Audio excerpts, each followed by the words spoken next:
संचार न्यूज में आपका स्वागत है।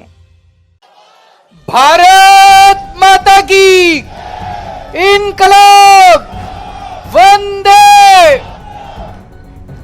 साथियों, आज हम अपने आदर्श शहीद आजम भगत सिंह जी को श्रद्धांजलि देने के लिए यहाँ पे एकत्रित हुए हैं। आज के दिन को शहादत दिवस माना जाता है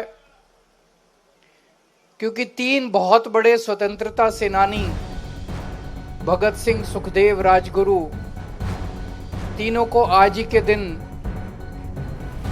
फांसी की सजा दी थी अंग्रेजों ने, और वो हंसते हंसते फांसी के फंदे को उन्होंने चूम लिया।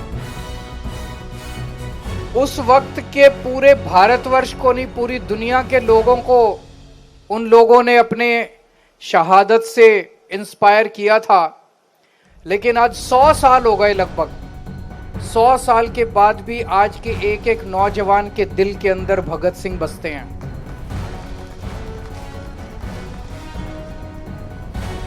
हमने भगत सिंह को और बाबा साहब अंबेडकर को अपना आदर्श माना है। भगत सिंह ने कहा था कि मेरा मकसद केवल अंग्रेजों को देश से बाहर निकालना नहीं है, मेरा मकसद एक नया समाज गठित करना है जहां सबको बराबरी का अधिकार हो, गरीबों को उनका हक मिले, कोई गरीब ना रहे, सबको अच्छी शिक्षा मिले, अच्छी स्वास्थ्य सेवाएं मिले, सबको बरा जाति धर्म की भेदभाव नहीं होना चाहिए। उन्होंने कहा था कि अगर हमने ऐसे समाज का निर्माण नहीं किया तो अंग्रेजों के बाद ये गोरे अंग्रेज चले जाएंगे और काले अंग्रेज आके बैठ जाएंगे। उनको पता था कि ये होने वाला है।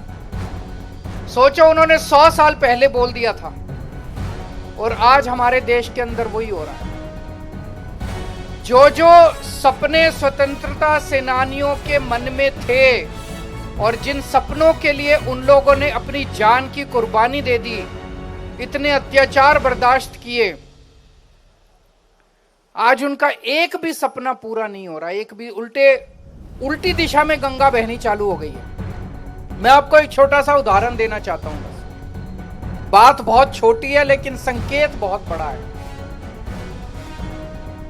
आप लोगों ने एक किताब है, पढ़ी है कि नहीं पढ़ी मुझे नहीं पता, एक भगत सिंह जी के पत्र, भगत सिंह जी ने जो जेल से चिट्ठियां लिखी थी, उन्होंने अपने पिताजी को चिट्ठी लिखी थी, उन्होंने अपने साथियों को चिट्ठियां लिखी थी, उन्होंने जेल से कई लोगों को चिट्ठियां लिखी थी। और वो चिट्ठियां जेल से जब बाहर जाती थी तो बाकायदा अंग्रेज अधिकारी उसको सेंसर करके पढ़ के और फिर बाहर भेजते थे। और उन चिट्ठियों को अगर आप पढ़ें तो उसमें काफी विस्फोटक मटेरियल होता था, अंग्रेजों के खिलाफ काफी कुछ लिखा होता था। फिर भी अंग्रेज उन चिट्ठियों को उसके साथियों, उनके साथियों के पास भी भेजते थे, पिताजी के पास भी भेजते थे, उनके रिश्तेदारों के पास भी भेजते थे। जब मैं जेल गया, मैंने एक चिट्ठी लिखी एलजी साहब को, 2 लाइन की चिट्ठी। जब मैं जेल में था, मैं मुख्यमंत्री था, मैंने इस्तीफा नहीं दिया था। तो जब 15 अगस्त का समय आया तो 15 अगस्त के मौके पे मुख्यमंत्री झंडा फहराता है। तो मुझे चिंता हुई कि 15 अगस्त को इस बार कौन झंडा फहराएगा। तो एलजी साहब को मैंने एक चिट्ठी लिखी कि एलजी साहब, इस बार 15 अगस्त को चूंकि मैं जेल में हूं, मैं झंडा नहीं फहरा पाऊंगा, इसलिए हमारी मंत्री आतिशी जी को झंडा फहराने के लिए इजाजत दी जाए। बस, इसमें तो कोई आतंकवाद नहीं है, इसमें तो कोई मैं भड़का नहीं रहा किसी को, कोई गलत बात नहीं है इसमें। तो ये सिंपल सी चिट्ठी थी। ये चिट्ठी मैंने जेल के सुपरिंटेंडेंट को दे दी। मैंने कहा, जी इसको देख लो, चिट्ठी को वेट कर लो, सेंसर कर लो और एलजी साहब तक पहुंचा दो। वो चिट्ठी एलजी साहब को नहीं पहुंचाएगी। और मेरे को अगले दिन शो कॉज नोटिस मिला कि आपको हिम्मत कैसे हो गई ऐसी चिट्ठी लिखने की, क्यों ना शो कॉज कर दिए मिला गया, क्यों ना आपकी जेल में मिलने वाली सुविधाएं बंद कर दी जाएं। मैं सोच रहा था यार, इसलिए आजादी की लड़ाई लड़ी थी क्या? अंग्रेजों ने भगत सिंह जी को हर किस्म की चिट्ठी लिखने की आजादी दी, सारी चिट्ठियां पढ़ना। वो किताब बड़ी शानदार, मैंने जेल में पढ़ी थी भगत सिंह की चिट्ठियों की किताब, जो उन्होंने जेल से चिट्ठियां लिखी थी बाहर। उनको सारी चिट्ठियां लिखने की आजादी अंग्रेजों ने दी थी। मैं 2 लाइन की चिट्ठी मैंने एलजी साहब को लिखी, वो भी एक तरह से फॉर्मेलिटी वाली चिट्ठी थी। उस चिट्ठी के एवज में मेरे को शो कॉज नोटिस जारी कर दिया। अरे तो तुम तो अंग्रेजों से भी बदतर हो यार। क्या इसलिए देश की आजादी लड़ी थी? आज भगत सिंह की आत्मा अगर आसमान में होगी तो वो क्या सोच रही होगी, आंसू बहा रही होगी भगत सिंह। इसीलिए मैं फांसी चढ़ा था, भगत सिंह सोच रहे होंगे, इसीलिए फांसी चढ़ा था मैं। हमारे पार्टी ने निर्णय लिया कि हमारे 2 आदर्श,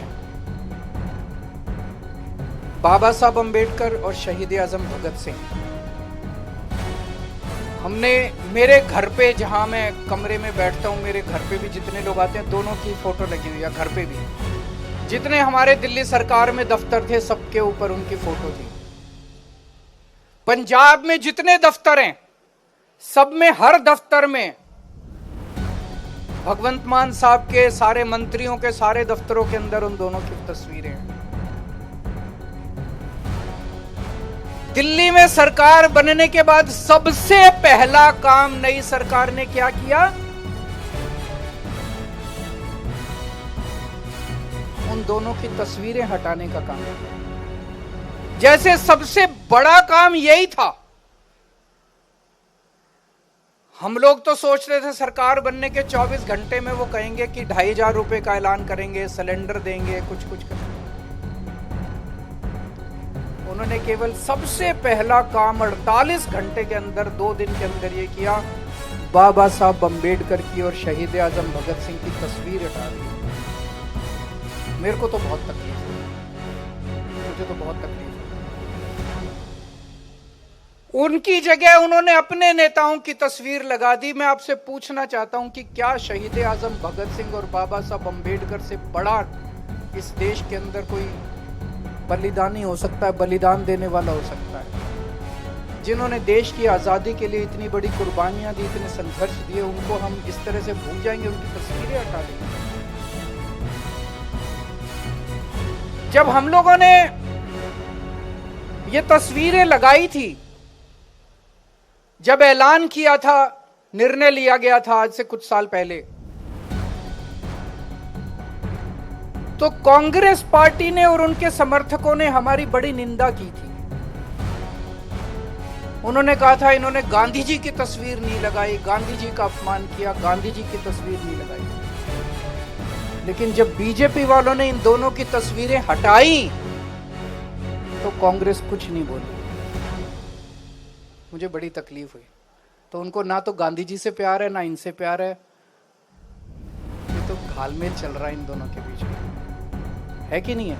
इनको किसी से प्यार नहीं है। एक शब्द नहीं कांग्रेस वालों ने बोला, कांग्रेस के समर्थकों ने बोला कि बीजेपी गलत कर रही है। अभी मैं जब आया सोशल मीडिया पे, ट्विटर पे एक वीडियो देख रहा था मैं। उस वीडियो में एक महिला बस में चढ़ी अभी, और उसने कंडक्टर से पिंक टिकट मांगी। कंडक्टर ने देने से मना कर दिया। कंडक्टर ने बोला कि हमें ऊपर से आदेश आया है कि जिन जिन महिलाओं के पास फोन है उनको टिकट नहीं देनी, वो फोन पे ऐप डाउनलोड करके ऐप से टिकट ले ले। कितनी महिलाएं ऐप डाउनलोड करेंगी? कौन महिला टिकट लेगी? प्रधानमंत्री जी कह के गए थे कि कोई भी सुविधा बंद नहीं की जाएगी। मैं उन्हें अपील करना चाहता हूं कि आपका बड़प्पन तब है जब आप कुछ नई सुविधाएं दें। जो आज मौजूदा सुविधाएं दिल्ली के लोगों को मिल रही हैं वो बंद ना करें। लाखों लाखों महिलाएं रोज दिल्ली की बसों के अंदर सफर करती हैं।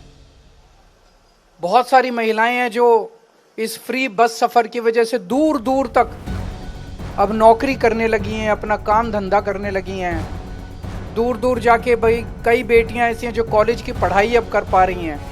उन सबको तकलीफ होगी अगर फ्री बस का सफर बंद कर दिया गया। आपने कहा था 8 मार्च को 2500 रुपए आपके अकाउंट में आ जाएंगे, लोग उसकी इंतजार करते रह गए। आपने कहा था होली पे गैस का सिलेंडर मिलेगा, लोग इसकी इंतजार करते रह गए। जो वादे आपने किए थे वो वादे पूरे करो ना। आप पुरानी सुविधाओं को भी बंद करते जा रहे हो, ये तो धोखा हो जाएगा लोगों के साथ, ये तो सही नहीं है। तो मेरी आप सब लोगों से, खासकर आम आदमी पार्टी के कार्यकर्ताओं से आज शहादत दिवस के अवसर पे निवेदन है, अपील है कि हमारी पार्टी सत्ता के लिए नहीं आई थी, सत्ता से पैसे, पैसे से सत्ता, इसके लिए नहीं आई। हमारी पार्टी बाबा साहब अंबेडकर और शहीद आजम भगत सिंह के सपनों को पूरा करने के लिए आई है। और ये ऐसे नहीं पूरे होंगे, उसके लिए बहुत बड़ी बड़ी कुर्बानियां देनी पड़ेंगी, लड़ना पड़ेगा, संघर्ष करना पड़ेगा। और आज हमारी पार्टी का एक एक कार्यकर्ता वो संघर्ष कर रहा है, चाहे वो सड़क पे कर रहा हो, चाहे असेंबली के अंदर बैठ के कर रहा हो, चाहे संसद के अंदर जब संजय सिंह दहाड़ते हैं तो पूरा देश सुनता है उनको कि किस तरह से ये संघर्ष करते रहना पड़ेगा हम लोगों को। और मैं पूरी तरह, मुझे विश्वास है कि जब आज के दौर का इतिहास लिखा जाएगा तो ये लिखा जाएगा कि केवल आम आदमी पार्टी थी जिसने इन क्रूर शासकों के खिलाफ संघर्ष किया और लड़ाई लड़ी। बाबा साहब अंबेडकर, शहीद आजम भगत सिंह